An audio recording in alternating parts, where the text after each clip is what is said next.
Bonjour à tous, c'est l'heure de la rétro. Cette semaine, dernier point sanitaire de l'année en compagnie du GOL. On en profite pour faire le plein de conseils pour passer des fêtes en toute sécurité. Et puis, c'est Noël, c'est cadeau. Docteur Mallory Moret-Beauchâté et Olivier Cochereau nous offrent même une petite séquence de bêtisiers comme on les aime en télé.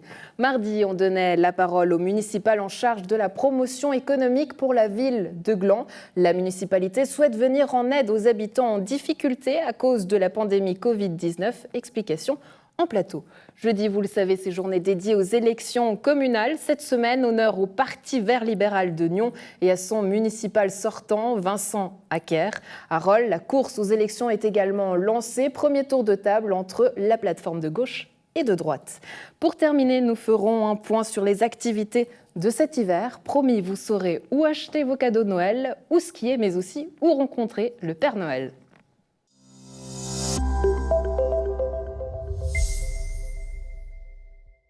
Après 2 tentatives pour s'implanter à Gland, l'une en 2002, l'autre en 2015, McDonald's pourrait bien réussir à venir à Gland, justement, cette fois-ci, malgré toujours de vives oppositions des citoyens. On fait le point avec la responsable communication suisse, Béatrice Montserrat, bonjour. Bonjour. Merci beaucoup d'être avec nous. Alors, justement, avant de discuter de ces nouvelles et de votre arrivée à Gland, qui pourrait bien avoir lieu cette fois-ci, j'aimerais faire le point avec vous sur votre organisation en ces temps de Covid. Comment est-ce que cette pandémie a impacté votre entreprise? Alors, l'impact était là, c'est indéniable. Elle a impacté de la manière suivante. Pour nous, la priorité numéro 1, ce sont nos collaborateurs et nos hôtes. En partant de là, évidemment, tous les impacts ont été autour de cette sécurité, autour de cette protection. Donc, que ce soit les mesures, si vous allez dans un restaurant, les masques, les gants, les plexiglas, le marquage au sol, on a tout mis en place pour que si vous vous rendez dans un restaurant McDonald's, vous êtes à l'aise. Puisque si vous n'êtes pas à l'aise, ce n'est pas un petit moment de plaisir pour vous, ni pour nos collaborateurs. Donc ça, c'était le plus important. Pourtant, le drive, c'est un peu une recette maison chez vous. Qu'est-ce qui fait que ce soit autant compliqué à s'adapter à cette situation ? Et une entreprise comme McDonald's est très performante parce que les processus sont éprouvés. Donc on sait, on fait ça depuis des années, c'est pour ça qu'on est reconnu, c'est pour ça que les Suisses viennent chez nous, c'est puisque ça va vite et que c'est bien fait et qu'on répond à des attentes. Et du moment où il y a une nouvelle procédure qui se met en place, donc là, à chaque fois que le conseiller fédéral nous a dit maintenant, vous avez le droit d'aller jusqu'à 50 personnes en restaurant, maintenant, c'est plus que 5 personnes, maintenant, vous pouvez faire le take-away, vous ne pouvez pas, etc. Nous, à chaque fois, on s'adapte. Donc, à chaque fois, ça représente une nouvelle procédure, donc de la complication, donc à l'interne pour nous, énormément de communication, énormément de dialogue avec nos collaborateurs pour que tout le monde soit au même point. Quelles conséquences financières est-ce que ces fermetures ont eues sur votre entreprise, Alors, conséquences, il y a eu. Imaginez, il y a 170 restaurants sur toute la Suisse. Pour la Suisse romande, c'est 52. Si je reviens sur le canton de Vaud, c'est 22 restaurants dans le canton de Vaud. La moitié de ces restaurants ont la chance d'avoir un drive. Donc, le drive est quelque chose qui nous sauve en cette période de pandémie, au même titre que, par exemple, le McDelivery, donc la livraison à domicile. Ça, c'est aussi quelque chose qui nous sauve. Et puis, le take-away. Donc, concrètement, qu'est-ce que ça veut dire? Qu'il n'y a pas de perte dans le chiffre d'affaires? Si, perte il y a, parce que justement, vous avez une moitié des restaurants qui n'ont pas de drive, et ceux-ci, au mois de mars-avril, nous les avions fermés totalement, donc 6 semaines sans hôtes, sans personnes, sans fournisseurs qui nous livrent leurs ingrédients. Donc là, il y a eu un impact, c'est clair. Alors, on revient d'ici quelques instants. On a également donné la parole au franchisé McDonald's à Nyon, Thibault Lafaux de Collonges. Ça a été très difficile au départ. On a été assommé par la nouvelle de la fermeture. Et puis finalement, on a repris du poil de la bête et ça a été une période qui nous a permis de nous remettre en question, de travailler des points de développement, comme par exemple notre drive, qui est parfaitement adapté aux gestes barrières et finalement à cette crise du Covid. Et donc, nous avons travaillé notre rapidité à servir nos autodrives. Bien évidemment, je reviens sur le début, on a souffert des plannings pour nos 110 employés qu'on a dû refaire 3, 4, 5 fois.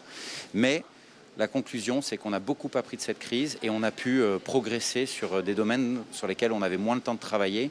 Et donc, le chiffre d'affaires sur les drives a permis de compenser les pertes que nous pouvions faire dans un restaurant comme celui du centre-ville. Oui, le centre-ville a été fermé au public comme le drive et nous avons par contre pu assurer la livraison avec nos partenaires que sont Smoot, Taxifood, Uber Eats. Je ne pourrais pas m'avancer sur les chiffres pour des questions de confidentialité. Par contre, je peux vous dire que nous avons perdu en chiffre d'affaires. Nous avons malgré tout pu maintenir l'emploi et nous avons pu garder la totalité de nos effectifs. Très heureux de ces réouvertures qui interviennent le 10 décembre. Et comme vous pouvez le voir autour de vous, toutes les équipes sont en train de s'affairer. On est en train de mettre les décorations de Noël qu'on ne pensait ne pas voir cette année dans nos restaurants. Nous avons beaucoup investi pendant ces périodes d'inactivité. Et on aura même une surprise pour nos hôtes, ça comptait début d'année prochaine, où on lancera dans l'application McDonald's la possibilité de commander et de payer directement depuis sa table, sans même avoir à passer par nos kiosques de commande. Béatrice Montserrat, on vient d'entendre Thibault Lafaude-Collonges qui dit l'occasion d'apprendre sur plusieurs domaines. Lesquels, par exemple ? Tout ce qui est protection, sécurité, je m'excuse, mais je reviens toujours à la même chose. C'est vraiment ce qui compte le plus. Et puis, là, on a aussi appris, c'est que au niveau de la communication entre les collaborateurs et puis les franchisés et le centre, les choses, grâce à cette crise, se sont en fait intensifiées. Donc, si on regarde le côté positif, c'est vraiment ce qui est sorti. On est sorti plus fort au niveau de la communication, au niveau, on va dire, au niveau du groupe. Est-ce que l'image du McDonald's, on a empathie justement parce qu'on a entendu aussi plusieurs grognes quand il y a eu toutes ces files face au McDonald's, des gens qui n'étaient pas contents, forcément les restaurateurs qui se disent mais comment est-ce que McDonald's peut réussir et nous pas ? Est-ce que l'image du McDonald's est impactée ? Alors là, de nouveau, au niveau de l'image, je dirais plutôt, c'était absolument incroyable pour nous de voir à quel point les gens nous aimaient et nous aiment et attendaient la réouverture de nos restaurants. Parce que c'était en ce temps de confinement, donc la première vague, où tout était fermé. Et le fait que McDonald's réouvre, c'était vraiment un signe pour la population suisse que les choses redeviennent à la normale. Et puis, on a eu cet élan. On a été un tout petit peu surpassé par cet élan, mais on a eu, je peux vous raconter une anecdote qui était marrante. Évidemment, on pouvait aller au drive uniquement en voiture, puisque à pied, pour des raisons de sécurité, c'était pas possible. Donc on a eu un cas en Suisse allemande où il y avait un de nos clients qui voulait tellement aller au drive qu'il a essayé, qu'il est revenu, il a essayé toutes sortes de solutions et finalement il a pris un taxi et il a passé dans le drive avec le taxi et puis il a pu commander son hamburger. Et pour tous ceux qui sont fâchés, les restaurateurs, contre qui finalement vous êtes, ceux qui ne peuvent pas ouvrir, qu'est-ce que vous leur dites ? Les restaurateurs, nous aussi, on a fermé. Donc, il faut pas, on ne voit pas ça comme opposition de McDonald's contre les restaurateurs. J'entends, on fait partie de Gastro Suisse, on fait partie de Gastro Vaud. C'est une fédération, j'entends, ce sont nos collègues, ce n'est pas l'un contre l'autre. Enfin, votre arrivée à Gland, elle pourrait bien se faire cette fois-ci, je le disais en introduction. Le projet devait être validé à la CAMAC. Où est-ce que ça en est ? Alors, on sait que aujourd'hui, sur 19 départements, il y en a 18 qui nous ont donné le feu vert, et puis il y en a un qui a donné le feu rouge. Donc, c'est en fait dans chaque procédure, c'est tout à fait habituel qu'il y ait des discussions et puis aussi des choses à régler. Une histoire de centimètres sur un trottoir, quelque chose qui pourrait se corriger ? Absolument, absolument. Mais de nouveau, c'est pas encore fini, donc on est encore en discussion. Et puis, on espère bien régler ça au plus vite. Et si tout va bien, en 2021, il y aura un McDonald's à Gland. Vous êtes optimiste, 2021, c'est quoi? Tout début d'année? Je ne pourrais pas m'avancer là-dessus. Alors on va dire, notre optimisme il dépend du permis de construire, donc on espère au milieu de l'année. Béatrice Montserrat, merci beaucoup d'avoir été avec nous et d'avoir répondu à nos questions. Merci à vous.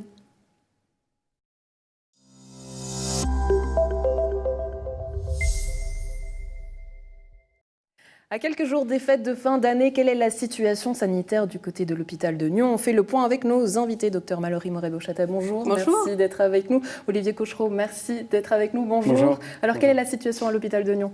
La situation aujourd'hui est plutôt sereine, je dirais. Sereine parce qu'on voit évidemment un nombre de cas qui a bien baissé, que ce soit pour la médecine ou pour les soins intensifs de nos patients notamment intubés.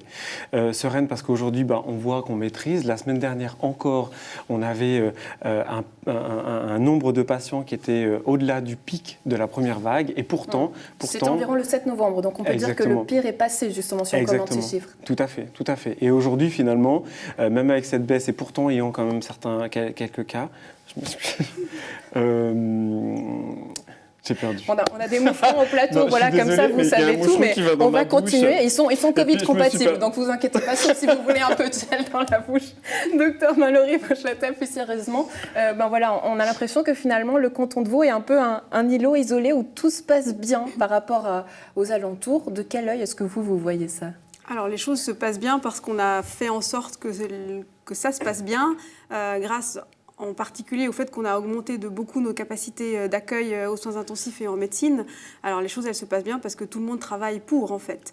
Après, je nuancerai un tout petit peu l'optimisme de M. Cochereau parce que effectivement, les choses maintenant sont à la baisse. Mais ce qu'on constate, c'est que la vague, au lieu de redescendre de façon plus abrupte, on a une sorte de plateau qui reste beaucoup plus élevé que le niveau qu'on a connu cet été.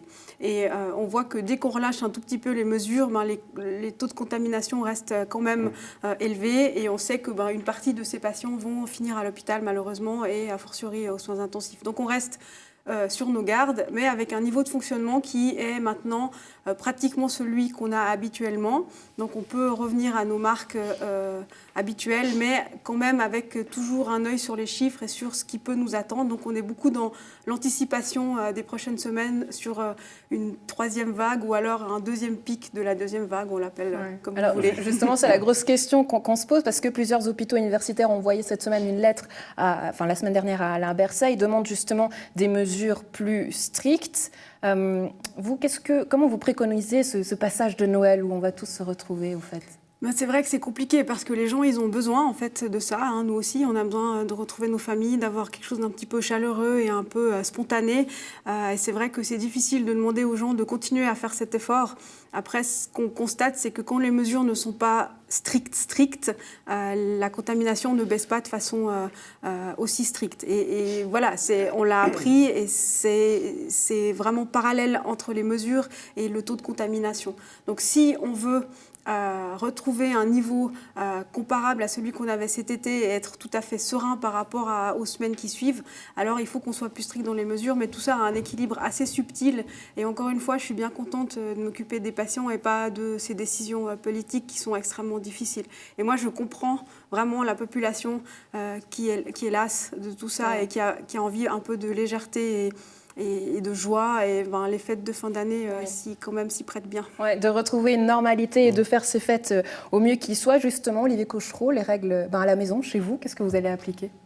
Alors, on va appliquer la même chose qu'aujourd'hui. Ça veut dire que les fêtes, évidemment, on va se retrouver avec des distances, donc c'est bien, mais je l'applique moi, notamment avec mes beaux-parents. Alors, je vais vous raconter, mais quand on arrive, on garde les masques, évidemment. Il n'est pas question de s'embrasser ou autre. Donc, on garde bien les masques. Et puis, vous gardez les masques à la maison? Bien sûr, on garde les masques. Et une fois qu'on est assis, on se met à une distance. Et puis là, pour manger, évidemment, on va enlever les masques. Mais sachant que c'est des personnes âgées, évidemment, il faut absolument... on a entendu des choses totalement aberrantes. Les grands-parents ailleurs, dans une autre pièce. Est-ce que ça, là. Non, il ne faut pas aller, je pense, jusque-là. Hein, mais effectivement, prendre certaines mesures, et c'est ce que je voulais dire tout à l'heure, mais décidément, ces moucherons, ils ont décidé de m'embêter. C'est effectivement, on est dans une situation plus sereine, mais évidemment, on garde la vigilance et la prudence. Ça, c'est évident.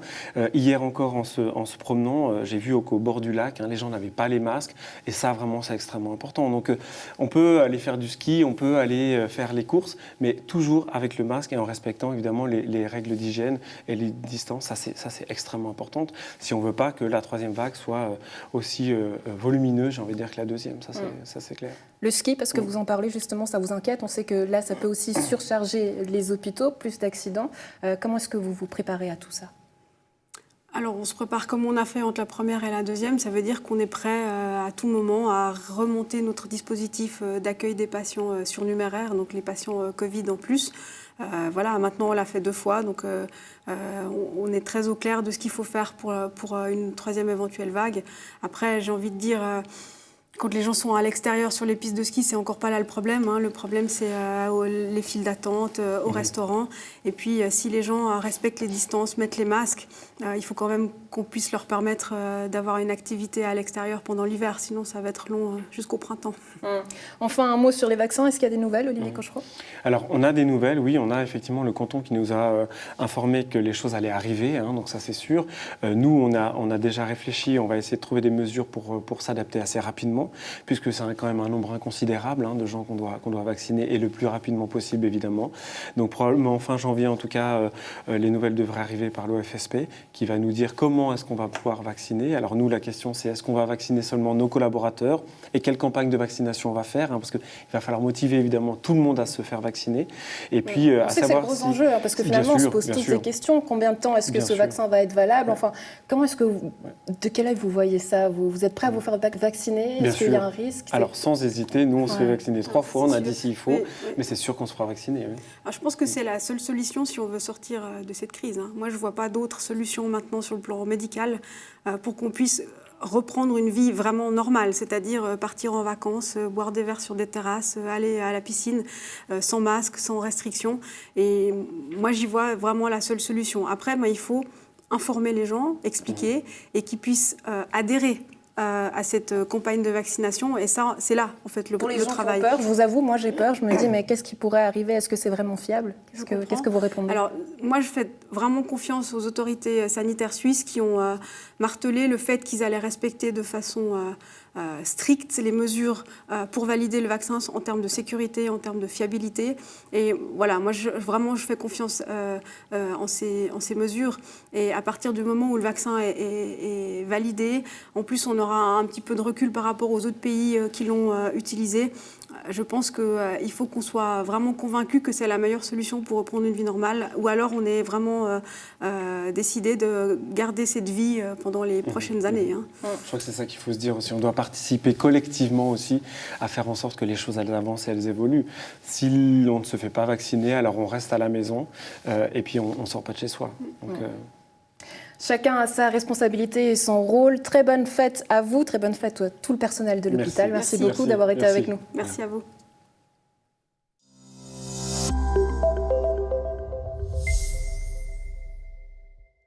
La ville de Gland souhaite venir en aide aux habitants en difficulté à cause de la pandémie de Covid-19. Lors du prochain conseil communal, la municipalité proposera d'allouer un montant de 600 000 francs pour des aides économiques, sociales et culturelles. On en parle avec le municipal en charge de la promotion économique, Gilles Davoine. Bonjour. Bonjour. Merci d'être avec nous. Alors, ce préavis, quel est l'objectif ? Alors, l'objectif, comme vous venez de le dire en introduction, c'est effectivement de venir en aide à notre population. Alors vraiment, personnes physiques, personnes morales, on a 3 domaines particuliers qui sont côté économique dans lequel on met aussi évidemment la culture, ça fait partie finalement du domaine économique, sport, etc., vraiment de façon large. On a un volet social et puis on a un volet visibilité qui revient un petit peu sur le domaine économique. C'est l'idée de pouvoir aussi offrir justement cette visibilité, la publicité aux entreprises glandoises. Donc concrètement, de quel type d'aide est-ce qu'on parle ? On ne parle pas uniquement d'aide financière. Alors évidemment que c'est 600 000 francs, donc c'est principalement, on parle d'aide financière, mais c'est vrai qu'il faut voir sous quelle forme. Par exemple, comme je disais, la visibilité, eh bien, c'est d'offrir, c'est ce qu'on a prévu aussi, le cas échéant, pour les commerçants du Vieux-Bourg, hein, lorsqu'on a fait un amendement sur le préavis Vieux-Bourg. Souvent, les commerçants, et dans cette pandémie aussi, quand on a fait un sondage, on a vu que les commerçants cherchaient beaucoup à avoir de la visibilité plus qu'autre chose. C'est de dire, mais il faut qu'on parle de nous, finalement, qu'on dise qu'on est ouvert, qu'on puisse faire nos promotions et qu'on sache qu'il y a ces promotions. Donc là, il y a une partie, effectivement, qui sera financière, mais ça sera plutôt que de donner de l'argent directement aux commerçants ou même sous forme de bons, ça sera visibilité. Par exemple, un passeport glandois qui serait un carnet de bons, c'est pas nous qui financerions les bons, mais c'est nous qui financerions la communication, le carnet lui-même, sa distribution, par exemple, et puis le fait de réunir tous les commerçants pour faire quelque chose comme ça. Ça, c'est un exemple du volet visibilité, sachant qu'on a le volet vraiment économique, culturel, où là, il y a vraiment l'idée de verser de l'argent, et puis un volet social, où là aussi c'est de l'argent, mais ça serait plus payer des factures plutôt que de verser de l'argent aux personnes. Autrement dit, est-ce que ça veut dire que la Confédération et le canton n'en font pas assez en matière d'aide ? Je ne pense pas qu'on peut dire qu'ils n'en font pas assez. Je pense qu'ils en font beaucoup. Ils font certainement tout ce qu'ils peuvent. C'est compliqué. C'est-à-dire qu'on voit qu'il y a des filets de protection qui se sont mis en place, c'est sûr, au niveau fédéral, au niveau cantonal, mais que, je pense, de manière inéluctable, il y a des gens qui passent à travers. On a beau faire tout ce qu'on peut, et je pense que la Confédération et les cantons le font, mais il y aura toujours quelques éléments auxquels on n'aura pas pensé. Et puis finalement, la commune, c'est le dernier maillon de la chaîne de ce côté-là. On a aussi l'avantage d'être les plus proches des citoyens directement. Et puis c'est là qu'on peut travailler pour essayer justement d'aider ceux qui se passaient à travers les mailles du filet. Donc l'objectif, c'est de faire mieux. Comment ? Quelle est votre solution ? L'idée, c'est d'avoir les gens qui viennent en parler à la commune, ou qui, justement, cette proximité qu'on a par rapport au canton, à la Confédération, qui vont parler aux associations sociales, qui sont nos répondants. Donc, on a aussi des liens directs avec ces acteurs du milieu social, de manière à pouvoir ensuite intervenir financièrement grâce à cette proximité et grâce finalement à des gens qui viendraient nous dire directement à la commune ou via les acteurs sociaux qu'ils sont passés en travers des mailles du filet. Après, on vérifiera ça, évidemment. Le but, c'est pas de distribuer de l'argent à qui en demande.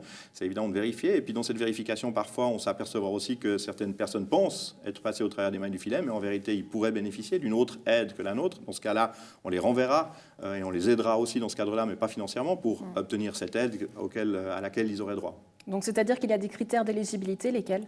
Alors, il y a passablement de critères d'éligibilité, ça dépend des secteurs dont on parle. L'idée, c'est évidemment justement d'abord qu'il n'y ait pas une autre aide possible que la nôtre. On a vraiment le dernier ressort. Ça, c'est la première chose. Après, il y aura, si vous avez lu le préavis, je suis sûr que vous l'avez fait, il y a un règlement qui a été mis avec, il y a une commission qui se penchera sur les cas de figure, et puis il y a effectivement un certain nombre de documents à fournir, puisqu'on doit vérifier que les personnes en question ont vraiment des soucis. Par exemple, que des factures ne peuvent plus être payées par rapport aux revenus. Là, de nouveau, si on voyait qu'en faisant d'autres modifications, par exemple, ils ont droit à l'aide au logement, ils auraient droit à des subventions de l'assurance maladie qu'ils ne demandent pas, à ce moment-là, on n'entrera pas en matière sur l'aide, mais on les aidera à obtenir ces autres aides, qui sont parfois des aides, d'ailleurs, qui sont des aides permanentes, qui ne sont pas particulièrement Covid, comme celles que je viens de citer, l'aide au logement ou les subventions. Ce que je n'ai pas voulu, par contre, dans ce préavis, c'est de mettre des limites, comme ça a été fait parfois. On a souvent dit, les loyers, c'est 5 000 francs, et puis au-dessus de 5 000, voilà, celui qui a un loyer de 5 100 francs, il ne touchait rien. Les indépendants, il y avait aussi un niveau à 90 000, si je me souviens bien, quelque chose comme ça. On pouvait être 100 francs en dessus de cette limite, et puis du coup, si on était en dessous, on touchait en plein, et puis si on était 100 francs en dessus, on touchait plus rien du tout. Et ça m'a paru toujours ne pas avoir beaucoup de sens. Mais pour qu'on soit clair, pour que les gens qui nous regardent à la maison, c'est-à-dire que monsieur et madame tout le monde qui sont peut-être en difficulté financière ou auraient un autre besoin, peuvent venir vous voir directement, c'est ça ? Comment ça se passe concrètement ? Exactement, c'est-à-dire que l'idée, c'est qu'au niveau du social, alors on verra les gens au niveau des acteurs sociaux, des associations en charge, qui eux reviendront vers nous. Donc, c'est-à-dire qu'il faut s'adresser à ces acteurs sociaux dans ce domaine-là. Et puis, au niveau économique, culturel, là, on a effectivement directement alors, on trouvera évidemment tout sur notre site Internet, mais on a des demandes qui pourront nous être faites directement et qui seront faites directement à la commune qu'on traitera. Si les demandes, d'ailleurs, au niveau social, sont faites directement à la commune de la même manière, on les renverra d'abord au niveau des acteurs sociaux, et puis ça nous reviendra si ça doit nous revenir. L'idée, c'est vraiment ça, c'est que les gens comprennent que pour une fois, finalement, il faut s'adresser à la commune, parce que souvent, on les renvoie finalement à d'autres instances. Et là, la différence, c'est qu'il va falloir s'adresser à la commune, écrire à la commune, remplir les demandes pour obtenir cette aide si on y est éligible. Gilles Davoine, municipal en charge de la promotion économique, merci beaucoup d'avoir été avec nous. Merci à vous. L'association Rêve Suisse est une association qui bouge et qui ne s'arrête jamais. Elle le prouve une fois de plus en ces fêtes de fin d'année. On présente aujourd'hui de belles actions en faveur des enfants. Tout d'abord, Anniversaire, soit la possibilité d'offrir un cadeau à un enfant défavorisé. Et le deuxième, pour le plaisir des yeux et du cœur, le calendrier 2021 des sapeurs-pompiers Genevois. On en parle avec nos invités. Bonjour, merci d'être avec nous et d'être là pour nous en parler. Bonjour. Alors, tout d'abord, commençons tout simplement. Rappelez-nous le but de l'association Rêve Suisse. Alors Rêve Suisse, on est une association à but non lucratif reconnue d'utilité publique et on a pour mission de réaliser les rêves des enfants et des adolescents qui souffrent de maladies ou de handicap. On est là pour leur montrer que si quelque chose qui semblerait irréalisable à faire, si on y arrive, c'est leur donner la possibilité d'envisager l'avenir de manière positive et de pouvoir peut-être même guérir. Alors, c'est les rêves qu'on voit justement à l'image ici derrière nous. C'était Céline Dion. Vous les amenez justement parfois même rencontrer des stars. Et puis, il y avait cette action avec les pompiers. Vous, parce que c'était une association que vous connaissiez déjà, Rêve Suisse, vous organisez d'habitude un bal, c'est ça ? Exactement. En chaque fin d'année, normalement, c'est à l'occasion de la Sainte-Barbe, qui est une fête traditionnelle pour les pompiers. On organise le bal des pompiers et puis cette année avec le Covid, le bal il n'a pas pu se faire. Et on a trouvé un peu cette solution de secours, de faire un calendrier et puis de pouvoir quand même récolter des fonds pour l'association Rêve Suisse. Un calendrier qui plaît surtout aux adultes, aux mamans et aux papas peut-être. On regarde les images et on en parle tout de suite après.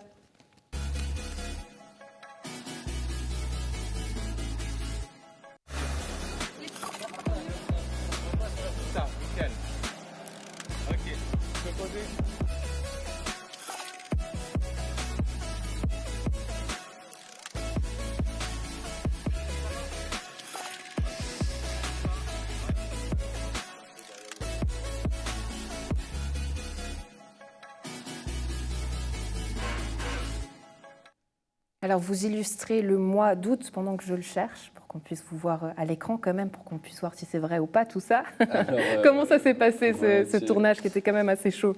Alors, ce shooting, ça s'est très bien passé. Nos deux photographes, qui sont des photographes amateurs, Samuel Joran, un collègue, et un ami, Robin Fuseau, ont accepté de faire bénévolement les photos. Donc, après avoir approché des collègues pour leur proposer le calendrier, de poser dans ce calendrier. On est arrivé au jour où on se dit, bon voilà, maintenant on va faire le shooting. Qu'est-ce que vous voulez comme photo, comment vous voulez être mis en scène? Et puis chacun a pu amener un peu sa volonté, son souhait de comment il voulait être mis en scène dans la photo. Le but, c'était qu'il puisse être le plus à l'aise possible. On n'a pas l'habitude de faire ce genre de choses, donc c'est un peu intimidant au début. Et puis le fait d'avoir pu un peu choisir sa mise en scène, pour moi, je trouvais que ça aidait à mettre à l'aise. Et le photographe, qui fait un travail super aussi, nous met facilement à l'aise. Après, ça s'est passé très très bien. Où est-ce qu'on peut le commander, ce calendrier? Sur calendrierpompier-gva.ch. Alors Léonore, pourquoi est-ce que le fait d'être soutenu justement par ce type d'initiative, c'est important pour vous et pour Rêve Suisse, surtout en cette période plus compliquée? Disons que ça apporte des sous pour l'association déjà, donc pour soutenir toutes nos actions et puis tout ce qu'on a encore comme rêve à réaliser l'année prochaine et les années à venir. Ça apporte également une visibilité à l'association parce que tout le monde qui aura son calendrier chez lui ou comme ça, c'est marqué que c'est en faveur de Rêve Suisse. Donc c'est quand même une belle opportunité. Et samedi matin, vous venez à Nyon surtout pour dédicacer ces calendriers, c'est ça? Pourquoi pas les dédicacer, hein, mais en tout cas participer à la promotion du calendrier avec Rêve Suisse. Et puis je trouve que c'est un très beau partenariat. Sur la place du marché, Léonore, d'autres actions, c'est cette boîte de cadeaux Anniversaire. En quelques mots, en quoi ça consiste? Voilà, je vais peut-être juste te dire pour samedi, donc c'est de 8h à 13h au marché de Nyon, sur la place du marché devant l'agence immobilière Athéna, où il y aura du vin chaud offert et des animations pour les enfants. Et justement, il y aura la possibilité d'acheter le calendrier et aussi de venir rencontrer Rêve Suisse. Donc voilà, mais maintenant pour parler du de la boîte surprise. Donc Aniver en fait est une association qui est basée à Lausanne et qui a pour but en fait de reprendre des jouets d'enfants qui ne voudraient plus jouer avec leurs jouets mais qui sont encore en bon état, de les reprendre et du coup de les revendre à petit prix à d'autres personnes et d'offrir des bons cadeaux en fait à ces enfants pour s'acheter d'autres jouets. Donc ça offre une deuxième vie aux jouets. Donc c'est un projet, c'est écologique, c'est bon pour la planète, c'est un geste pour la planète, c'est un beau message pour les générations futures. Et puis donc Aniver soutient Rêve Suisse. Donc il y a la possibilité en fait quand on va sur leur site internet de rajouter dans la hotte la possibilité d'offrir une boîte surprise au prix de 15 francs. En faveur d'un enfant défavorisé, parce que Rêve Suisse soutient également les enfants défavorisés en souffrance émotionnelle qui peuvent se trouver en foyer ou en institution spécialisée. Et puis, donc en offrant ça, c'est jusqu'à la fin de la semaine. Et puis, comme ça, on pourra les livrer la semaine prochaine dans les foyers. Ouais, en quelques mots, comment ça s'est passé cette période pour vous? Est-ce que vous avez quand même pu réaliser quelques rêves ou tout était à l'arrêt? Alors, ça a été très spécial cette année, donc beaucoup de choses ont été annulées, tout ce qui était événements, tout ça, donc beaucoup de choses ont été annulées, nos journées sportives avec tous les enfants et tout ça, donc aussi. Les rêves à l'étranger, les rencontres d'artistes, très difficilement faisables. Par contre, on a quand même pu réaliser quelques rêves. On a pu offrir un téléobjectif à une jeune fille qui voulait photographier la Lune depuis sa chambre d'hôpital. On a pu aider au financement de vélos adaptés pour des enfants en situation de handicap. On a pu organiser un concert privé d'un enfant, d'un jeune, avec le chanteur Gaëtan dans une institution. Donc, on a quand même pu faire quelques projets et on se rend compte de l'importance qu'on a et qu'on peut apporter à ces enfants parce que eux vivent au quotidien la situation que nous, on est en train de vivre, de ne pas savoir de quoi demain sera fait, de ne pas savoir si on va pouvoir voir sa famille, ses amis, de savoir si on va rester confiné, tout ça. Donc eux le vivent au quotidien et on se rend compte que c'est nécessaire de croire en quelque chose de positif et de s'accrocher à ses rêves et à ces parenthèses enchantées qu'on offre à ses enfants. Un message qui nous fait du bien. N'oubliez donc pas de soutenir à la maison l'association Rêve Suisse. Léonore Janin-Kantian, Joël Buty, merci beaucoup d'avoir été avec nous et très belle fête à vous. Merci à vous.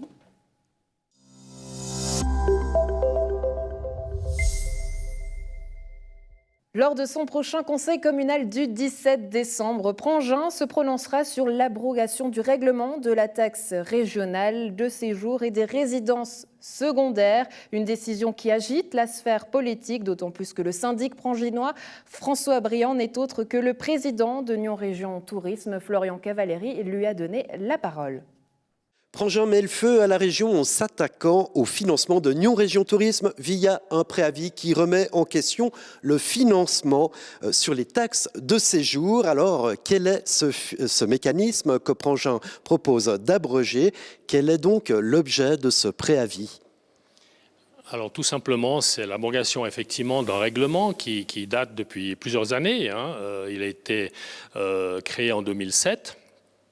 Donc il est peut-être un peu vieillissant d'ailleurs en ce moment, mais qui règle la répartition. Il a le mérite d'exister, c'est une bonne chose, mais il gère les taxes de séjour en répartissant celles-ci entre une partie importante qui va au Fonds régional d'équipement touristique et une partie effectivement qui vient soutenir le fonctionnement de Nyon Région Tourisme.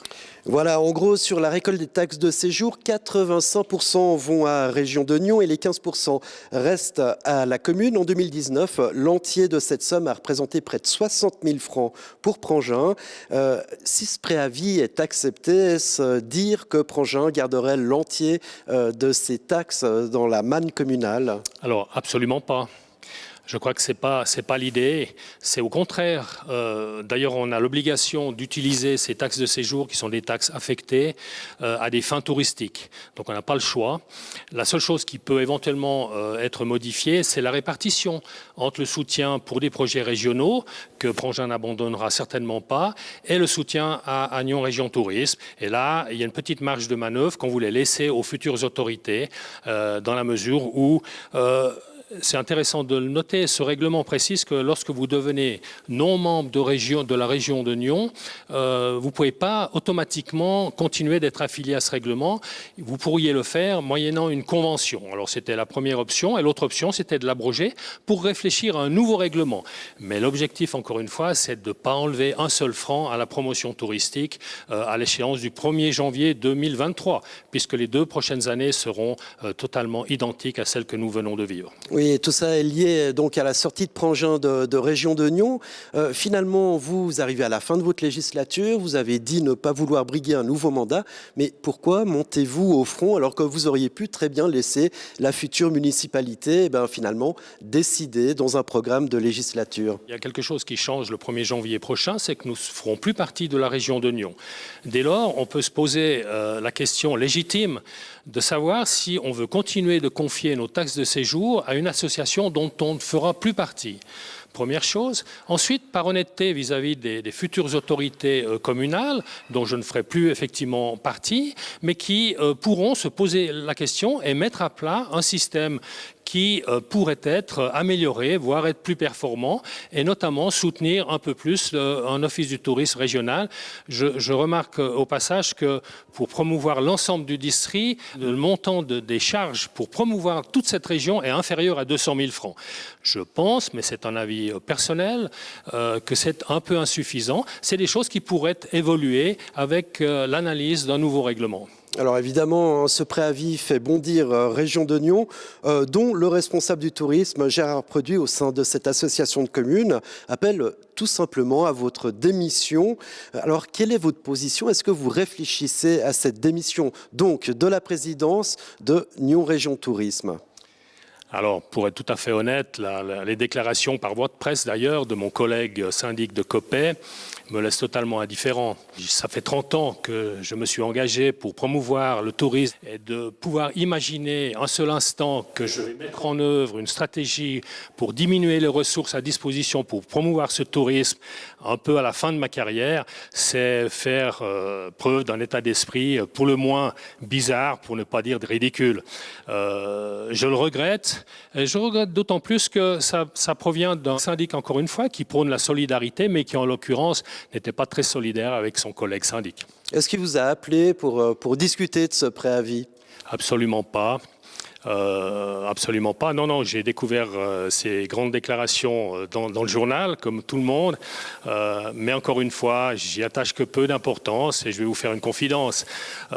Monsieur Produit n'est pas la référence touristique pour moi. Il œuvre au sein de Région de Nyon comme responsable du tourisme, mais je ne me réveille pas le matin en me demandant quels sont les conseils de Monsieur Produit pour gérer au mieux la promotion du tourisme dans la région. Donc vous n'allez pas suivre son conseil et démissionner de la présidence de Nyon Région Tourisme? Non, je n'ai pas à suivre son conseil du tout. Non, absolument pas. Mais tout de même, ça doit être difficile. Vous êtes syndic d'une commune qui vote la sortie d'un financement pour l'Office du tourisme régional dont vous êtes président. Alors, qui parle à qui en vous? Comment le syndic parle au président? Comment le président parle au syndic? Non, mais encore une fois, il faut bien être clair. On ne votera pas, ou le conseil communal ne votera pas, le cas échéant, l'abandon d'un financement du tourisme. On va continuer de récolter les taxes de séjour. Pour cela, il faudra un nouveau règlement qui pourrait être à l'identique de celui qui existe aujourd'hui. C'est une des variantes possibles. Et l'entier des taxes de séjour ira à la promotion du tourisme pour l'ensemble de la région, que ce soit des projets régionaux ou le fonctionnement de Nyon Région Tourisme.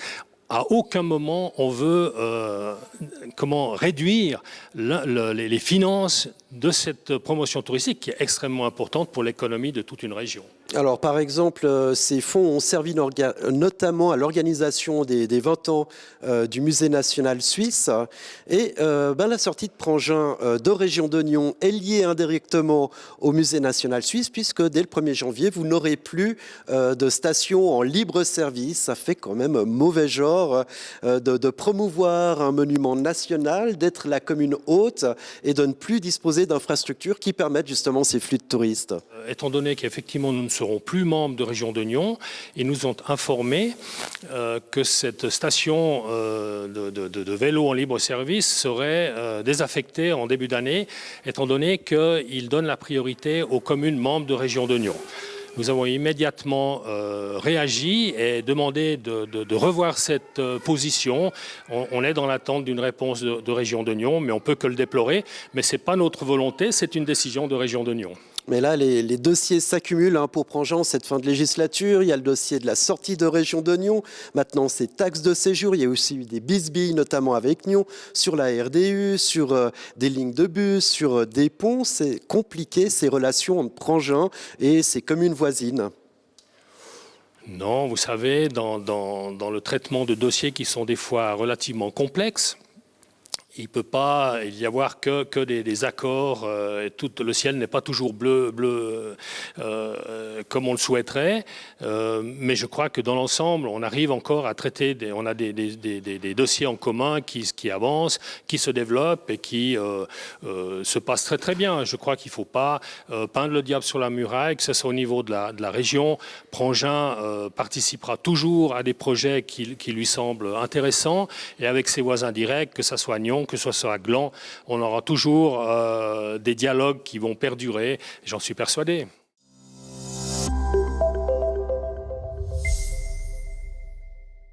Du côté de Région de Nyon, le responsable du tourisme au sein du comité directeur, Gérard Produit, est déçu par cette décision et demande à son homologue François Briand de démissionner au 31 décembre. Joël Brunner lui a donné la parole.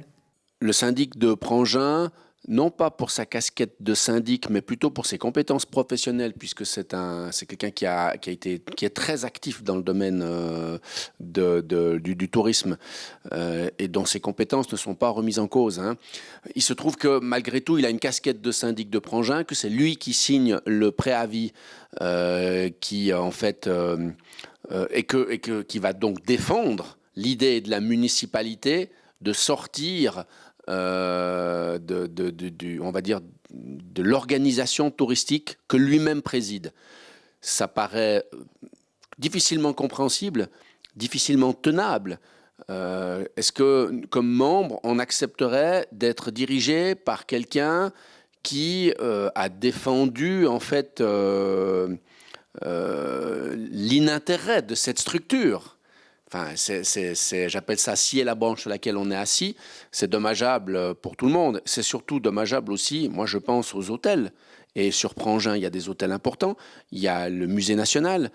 Donc ça va mettre Nyon Région Tourisme dans une situation très particulière parce qu'il va falloir malgré tout faire la promotion de la région sans faire la promotion de certains objets importants qui sont sur le territoire de Nyon. Et ce que je peux entendre, c'est qu'on va dire oui, mais Prangent va décider de participer financièrement. Mais ça veut dire qu'on sort d'un club, mais on paye que ce qui nous intéresse. C'est pas comme ça que fonctionne la solidarité, c'est pas comme ça qu'on doit travailler ensemble. Enfin, à un moment donné, quand on fait partie d'une équipe, on assure tout. Ce qui est positif et ce qui est négatif. Et on ne peut pas dire je sors et je garde que ce qui m'intéresse. Et je pense que s'il est responsable, et je le sais responsable, il doit se rendre compte que sa situation, elle n'est pas acceptable non plus. Et je pense pour les membres, même si je peux imaginer que dans un territoire où les gens sont bienveillants, on va admettre qu'il puisse rester jusqu'à la fin de son mandat, c'est-à-dire à la fin du mois de juin 2021, en termes de logique juridique, politique, moi j'estime que s'il est raisonnable, il démissionne de la présidence de Nyon Région Tourisme au 31 décembre, puisqu'en fait c'est le 17 décembre, si je ne m'abuse, que le conseil communal va voter le préavis. Il va le voter, il va l'approuver, parce que je comprends la logique. Et là-dessus, je n'ai pas à juger du bien fondé, je le regrette, mais je dis que ça fait partie de la prérogative communale, donc il n'y a pas de souci avec ça.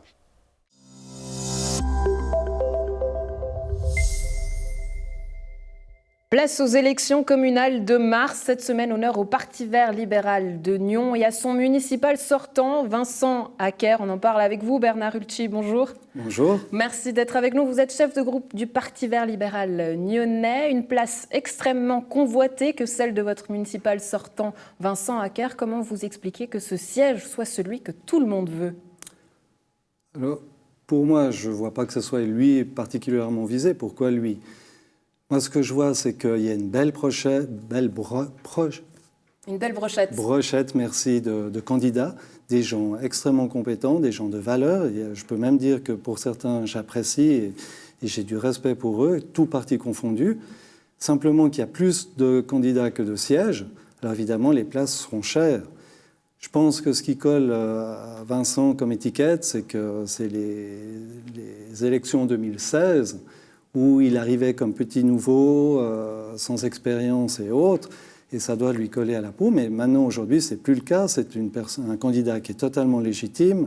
Il a fait ses preuves, il suit ses dossiers parfaitement bien, il a géré ses dicastères parfaitement bien. Donc, pour moi, il n'est pas plus à risque qu'un autre et il a toutes ses chances. Et je le vois très, très bien se placer pour cette future législature. Alors, on reviendra à 2016 d'ici quelques instants, si vous le voulez bien. Mais est-ce qu'aujourd'hui, votre parti, le Parti vert libéral, se sont en danger? En danger ? Non. Pourquoi en danger? Il n'y a pas de raison. Évidemment, on est un petit groupe. Évidemment qu'il faut atteindre le quorum. Mais j'espère que la population sait reconnaître ce qui a été fait, sait reconnaître nos valeurs et puis pourra nous soutenir, j'espère, parce que on a tout à fait notre place, on a des idées qui sont dans l'air du temps, on veut du bien, on veut le mieux pour le confort des gens.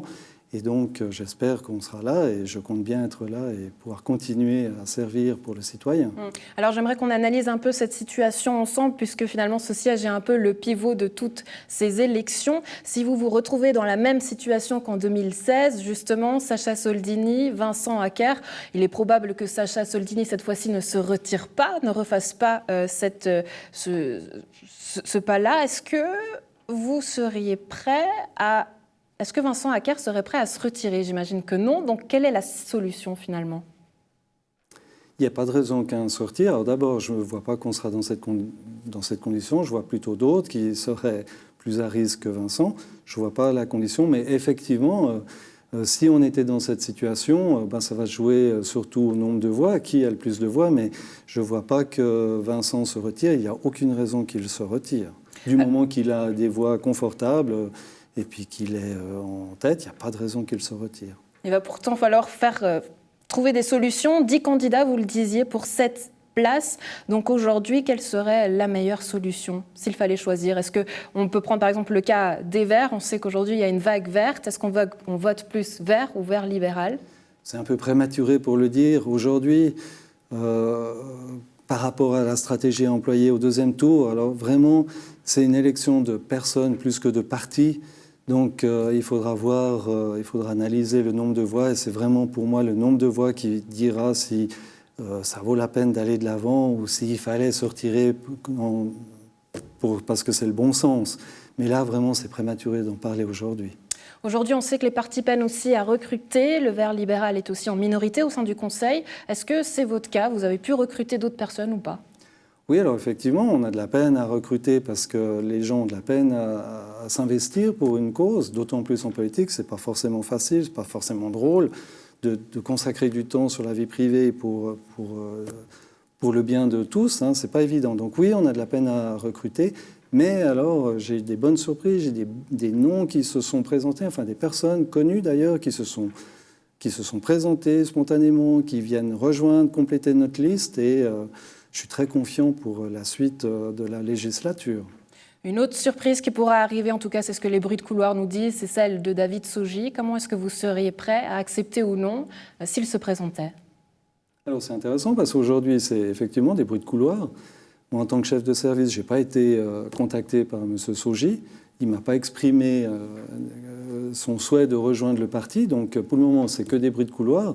Maintenant, s'il venait à vouloir, et s'il se présente à vouloir rejoindre notre groupe, mais bien entendu, il est bienvenu. C'est un parti qui est ouvert, où tout le monde peut s'exprimer, peut participer. On a besoin de gens comme Sogi qui créent le débat, qui suscitent le débat.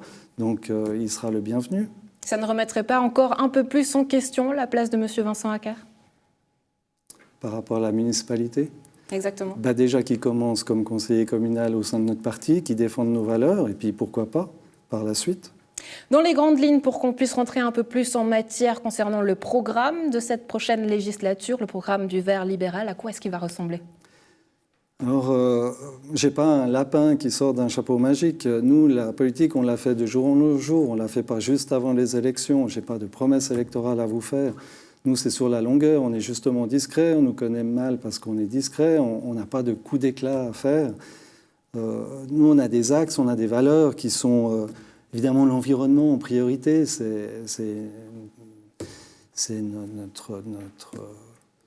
C'est là où on veut agir, sur l'énergie renouvelable, sur la bonne utilisation des énergies, sur des circuits courts, ce genre de choses. Alors évidemment, là, M. Acker, il est très très bien placé avec les SI. Il a voulu, il a revendiqué ce dicaster. C'est là où il peut agir. Donc l'énergie, c'est un de nos points forts, enfin un des points qu'on veut défendre. Il y a la société. Nous, on rêve d'une société où tout le monde a sa place, où il y a une égalité hommes-femmes et vie de famille, travail, où il y a cette égalité, où les gens se sentent bien. Alors on travaille là-dessus en essayant d'aider un peu ce genre de choses. Toute chose qui va dans ce sens est la bienvenue et on le défend. Il y a encore un troisième pilier qui est important pour nous, évidemment l'économie, c'est important, mais on veut une économie intelligente. On veut pouvoir aider ceux qui en ont besoin, des petites PME, parce que c'est le tissu économique de notre environnement. Donc on veut pouvoir aider les petites sociétés qui puissent être créateurs d'emplois et puis que les gens qui sont des collaborateurs puissent se sentir bien dans l'entreprise. C'est ces trois axes que l'on défend, qui sont nos valeurs, et puis tout projet, tout postulat qui irait dans ce sens, tout préavis qui irait dans ce sens, on va le soutenir, qui vient d'un côté ou de l'autre de l'échiquier.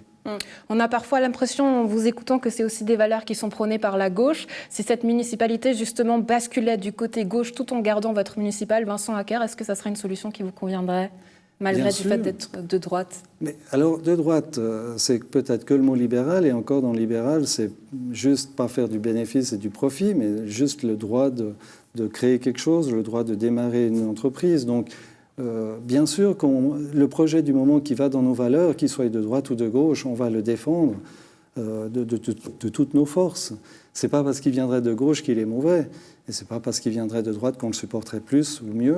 Non, au contraire, on va faire ce qui correspond à nos valeurs. Et donc oui, la gauche pourrait totalement être un allié, pourquoi pas, ou nous être un allié de la gauche. Bernard Hultchi, chef de groupe du Parti vert libéral lyonnais, merci beaucoup de nous avoir présenté donc votre candidat sortant, Vincent Acker. Je vous en prie, merci à vous pour l'invitation.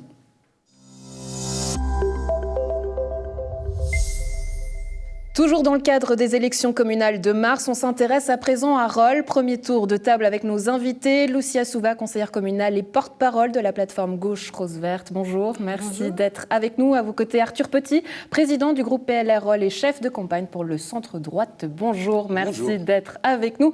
Ils nous présentent aujourd'hui la liste de leurs plateformes respectives. D'un côté, le Parti socialiste et les Verts qui ont choisi de mener la campagne avec 3 candidats à la municipalité. Baptiste Conti, Margaret Ruchti et Loïc Aldiman. De l'autre et sous la bannière, le centre-droite, le PLR et les Verts libéraux qui misent sur les 2 municipaux sortants, Monique Choulapugnal et Giorgio Michello, ainsi que la candidate Cécile Rode. Arthur Petit, la gauche qui souhaite reprendre la majorité et qui arrive en force avec 3 candidats. Est-ce que ça vous fait peur ?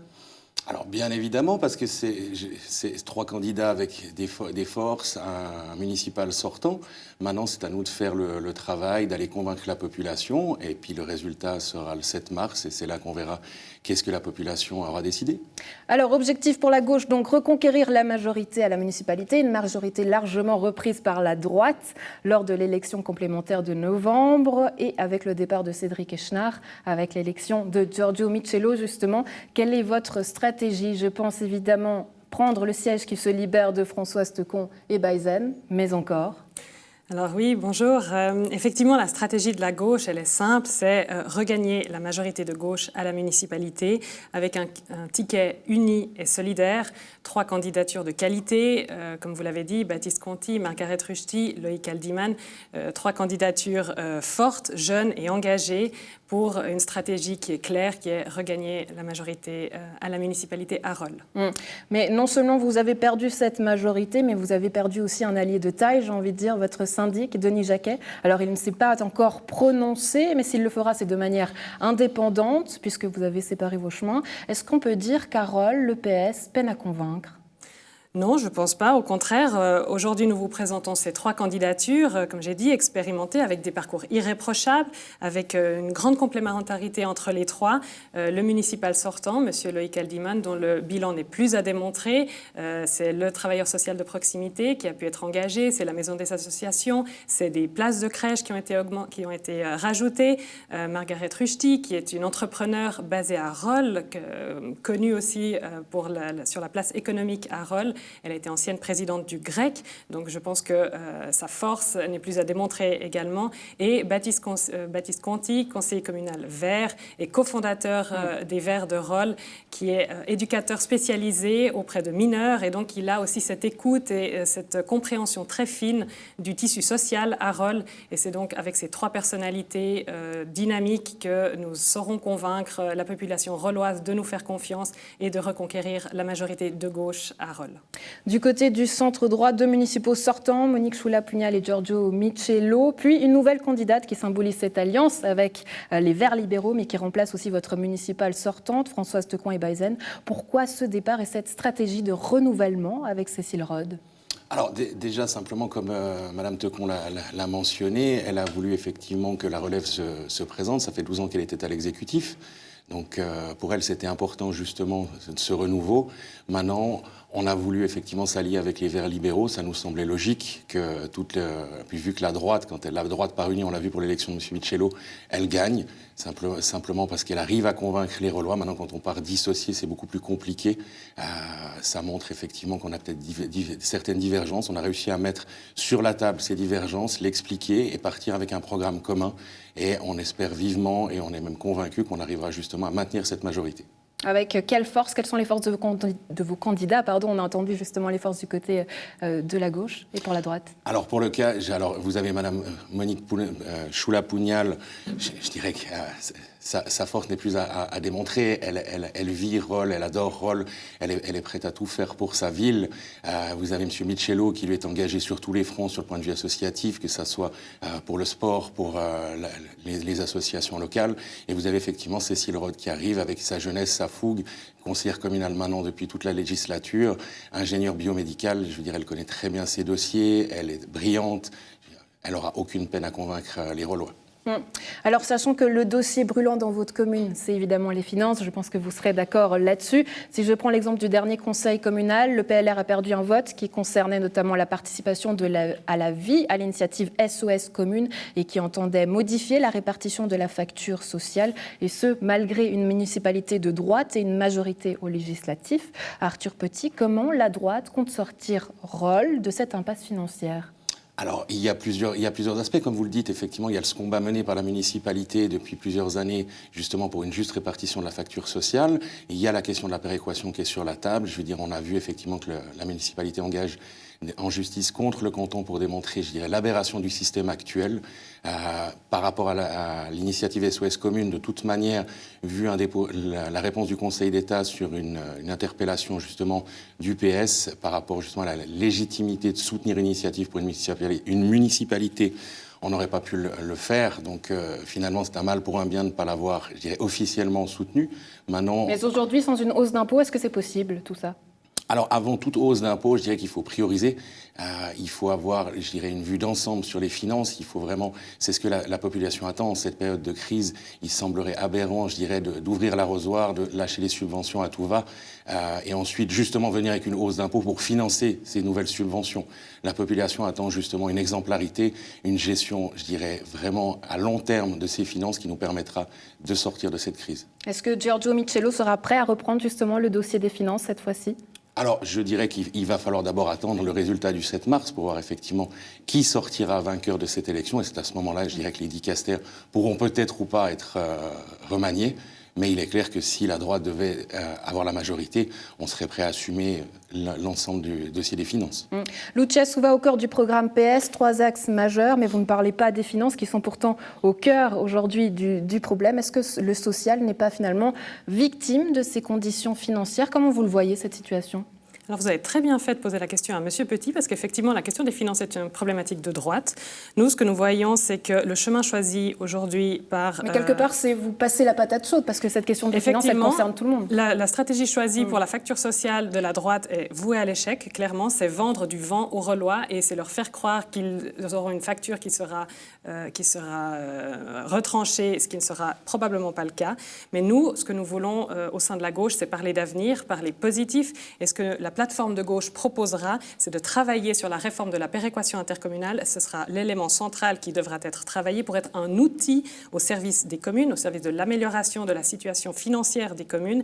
Et il faudra donc reconnaître Rolle comme étant une ville-centre et pour cela obtenir les financements qui seront l'équivalent du bassin qui constitue Rolle, le bassin régional de l'ancien district qui est quand même de 15 000 personnes. Et c'est sur cet outil-là qu'il faudra travailler selon la plateforme de gauche.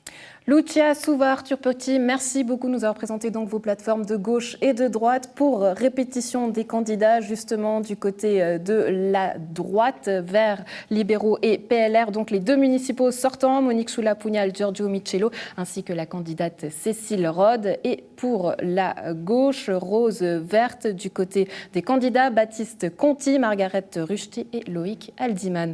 Merci beaucoup d'avoir été avec nous. Merci. Merci.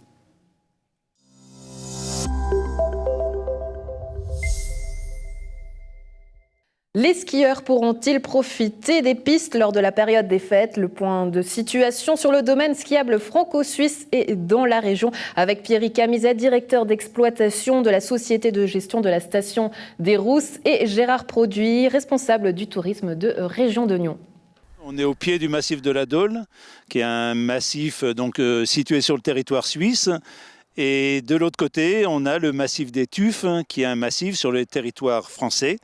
Donc les deux massifs étant reliés gravitairement par des remontées mécaniques, à la fois côté France et côté Suisse, qui en fait la particularité du site. Avec ce contexte sanitaire, effectivement, qui pèse sur l'ensemble des pays de l'Europe, on a effectivement des législations ou des manières d'appréhender le contexte un petit peu différentes. Donc côté France, pour l'instant, les remontées mécaniques sont fermées par décret du Premier ministre. Donc jusqu'au 7 janvier, il n'y a pas de possibilité d'ouverture des remontées mécaniques. Côté suisse, c'est différent, puisque là, c'est soumis aux autorisations cantonales.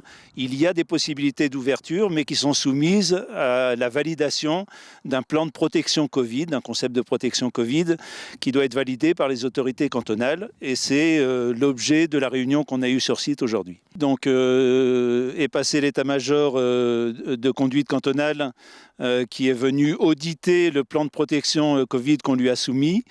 Il reste quelques ajustements nécessaires à devoir faire. Il doit remonter ça auprès de ses autorités pour le valider.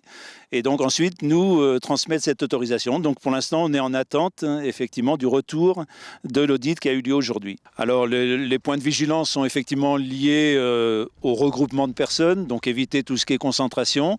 Donc on a travaillé sur les flux aux différents lieux, que ce soit au niveau des points de vente, du stationnement, des remontées mécaniques à l'embarquement, notamment du télésiège principal. Donc il faut respecter les distances.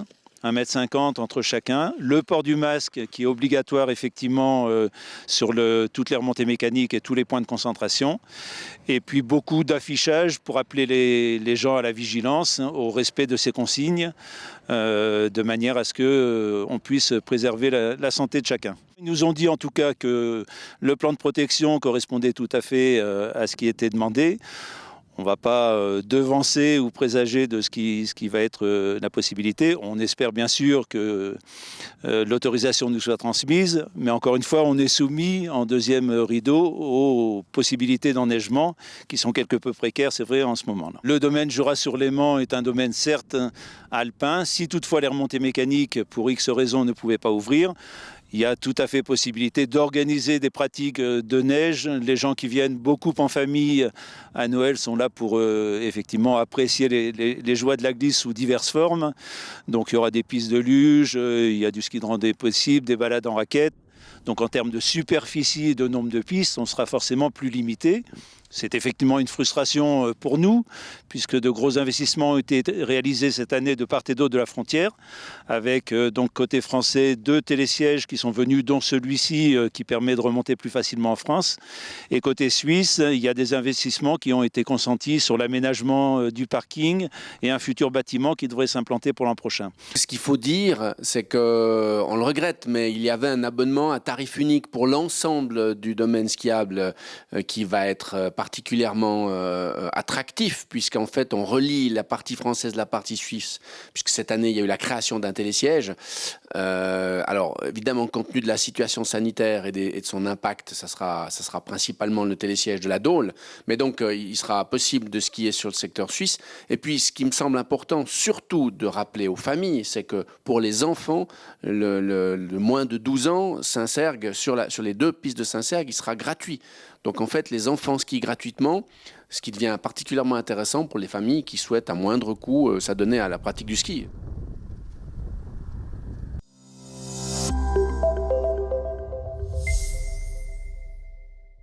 La SIC Nyon et l'Association économique de Gland et Région veillent aux cadeaux de Noël et encouragent bien sûr à la consommation locale durant les fêtes. Petit tour d'horizon en compagnie de nos invités. Vital Follery, porte-parole de la SIC Nyon, bonjour. Bonjour Andrea. Merci d'être avec nous. À nos côtés, Stéphane Fener, président de l'Association économique de Gland et Région, bonjour. Bonjour. Merci d'être là. Alors on va commencer cette discussion avec vous, Vital. Pas de marché de Noël? Eh ben non, dernière fois que nous étions venus sur ce plateau, nous étions encore en train de plancher sur le marché de Noël 2020. Et puis finalement, le virus nous a vaincus. Au niveau du marché, en tout cas, dans sa forme actuelle, traditionnelle plus exactement. Mais par contre, donc, on va proposer, et ça c'est un peu le sujet en fait, sur lequel nous sommes contents de pouvoir le proposer aux Nyonnais, c'est des illuminations. Il y aura donc plusieurs choses qui vont se faire sur différents bâtiments. Il y aura également donc un arbre à palabres qui est sur la place Bel-Air, qui est donc un peu l'arbre symbolisant dans certains pays en fait où les sages donnent en fait la parole et communiquent en fait à leur population. Donc ce sera un peu le centre du village pour nous. Il y aura également un mur des vœux qui sera en fait vers les colombières, sauf erreur, les colombettes. Et justement, donc, les gens pourront écrire quelque chose sur des panneaux, en fait, sur un tableau noir. On prendra des photos le soir pour les meilleures phrases. Et après, elles seront retransmises sur des œuvres audiovisuelles qui vont être vraiment projetées sur différents bâtiments de la ville de Nyon. Donc, tout ça, nous l'avons fait avec un duo de choc, avec Raphaël et Gianluca, que je tiens à remercier, parce qu'ils ont bossé beaucoup pour nous. Ouais. Donc voilà, donc en gros, c'est un peu ces 3-4 choses qui vont se mettre en place pour le marché les animations de Noël. Les animations de Noël, il faut prononcer les choses correctement pour ne pas se faire taper sur les doigts, parce que tout le monde doit prendre ses responsabilités, évidemment. Alors le but, c'est de faire venir des gens dans les commerces, mais finalement, je crois que le besoin n'est pas tant que ça là, puisque votre chiffre d'affaires, par exemple, si on prend votre cas, est en hausse. Alors, il y a heureusement des domaines d'activité qui fonctionnent bien. Donc, en fait, dans le jeu dans lequel je suis, c'est pas mal du tout, c'est très bien. D'autres, c'est plus compliqué. Donc, c'est vrai qu'il faudra, je pense, faire un bilan en fin d'année, essayer de voir un tout petit peu comment s'est passée l'année 2020 pour certains et qu'il n'y a pas trop de casse. Mais c'est vrai qu'on ne peut quand même pas dire que, en fait, le confinement complet était compliqué au mois de mars et avril, mais ce deuxième, en fait, confinement, cette deuxième vague, je veux dire ça comme ça, on n'est pas confiné, mis à part les restaurateurs et les hôteliers à laquelle nous pensons beaucoup. Donc, c'est vrai que pour certains commerces, on peut encore continuer à vivre. Ouais, alors Stéphane Fener, forcément, vous acquiescez avant d'y revenir justement. Des marchés de Noël à Gland, vous avez pu en faire sous une formule réduite. Alors c'est la commune qui a fait des marchés, des versions de Noël du marché, d'ailleurs fort sympathique, avec vraiment une bonne ambiance. Très mignon, vraiment chaleureux comme ambiance. Ouais.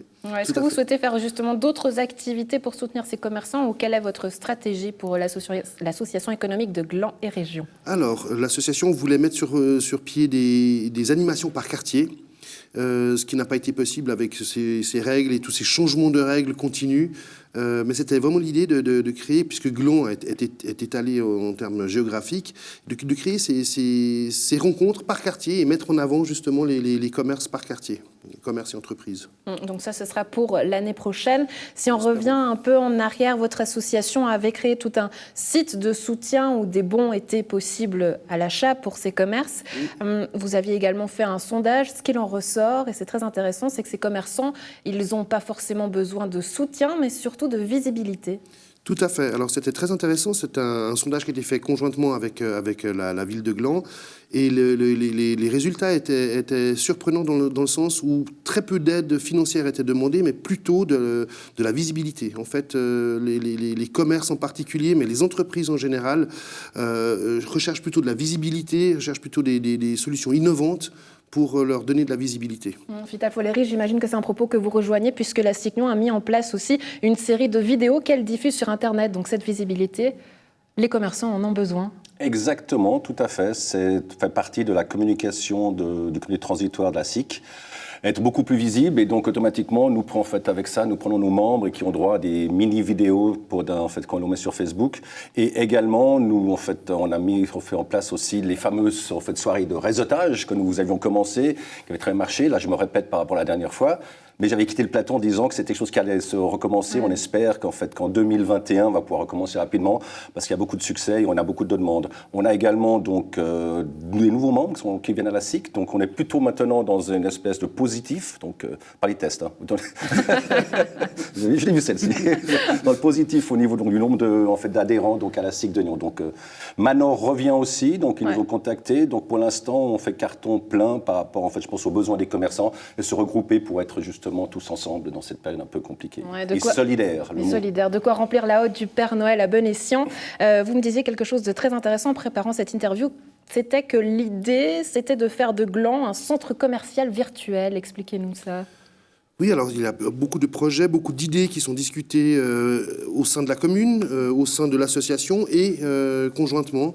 Et c'est un des projets, et c'est celui qu'on trouve très intéressant, puisque, encore une fois, on a cette situation géographique d'une ville partagée, coupée en deux par le chemin de fer, et qui est vraiment très longue géographiquement d'un point à l'autre, où les commerces ne sont pas concentrés. Pourquoi ne pas créer virtuellement un centre commercial où les gens peuvent se balader virtuellement et choisir où est-ce qu'ils vont aller faire leurs emplettes, et pour les commerces et les entreprises un peu plus modernes, faire de la vente en ligne. Les entreprises plus modernes, et il y a ceux qui peinent à faire le pas, justement. On sait qu'à Nyon, plusieurs commerces sont plaints de cette concurrence déloyale face à Internet. Est-ce qu'aujourd'hui, elles ont fait le pas, justement? De quel œil est-ce que vous analysez cette situation? En fait, Internet sera toujours un grand acteur, sera toujours un de nos grands concurrents à tous les niveaux. Je pense qu'on parle du textile, qu'on parle à nouveau des jeux ou qu'on parle de beaucoup d'autres choses. Mais c'est vrai qu'il faut savoir se réinventer. Il faut savoir continuer à avancer en tant que commerçant. On ouvre des commerces quand même pour réussir quelque chose. Donc après, il faut savoir utiliser également le bouche-oreille, également soit mettre en ligne si c'est possible. Pour ça également, donc la Cicgnon va mettre en place des cours, donc pour les réseaux sociaux, donc aux gens qui ne sont pas tellement habitués à tout ça, de pouvoir être assistés, coachés. Et puis pour finir, la meilleure chose, c'est comme on dit, c'est la solidarité. Pour ça, la population lyonnaise répond bien dans certains magasins qui ont quand même malgré tout des chiffres d'affaires qui ont repris. Est-ce que les gens partent pas en vacances, ils vont au restaurant? Peut-être pour ça, mais en tout cas, c'est vrai que je dois dire que le panier d'achat actuel dans certains de nos commerces, est bon. Vous êtes positif et ça fait du bien. Un mot enfin sur les décisions qui devraient tomber vendredi. Stéphane Fener, est-ce que vous craignez que les commerces soient à nouveau fermés? Comme tout le monde, oui, je le crains, les restaurants, les commerces. Quel est l'impact justement de fermer ces magasins en cette période de Noël? Est-ce que c'est fatidique? Ça risque d'être fatidique. Je ne connais pas l'état des finances de chacun, mais c'est clair que certains n'ont pas pu mettre des réserves, même avec la réouverture au mois de mai, n'ont pas pu créer des réserves. Certains les ont même consommées, leurs réserves, en tout cas en partie. Et c'est alarmant. Pour moi, c'est alarmant. S'il y a de nouveau une fermeture, ça va être catastrophique. Pour certains, en tout cas, oui, tout à fait. Messieurs, merci beaucoup d'avoir été avec nous. Très belle fête à vous. Merci. Et à la maison, donc n'oubliez pas de consommer local, surtout d'être solidaire et de prendre soin de vous et des autres.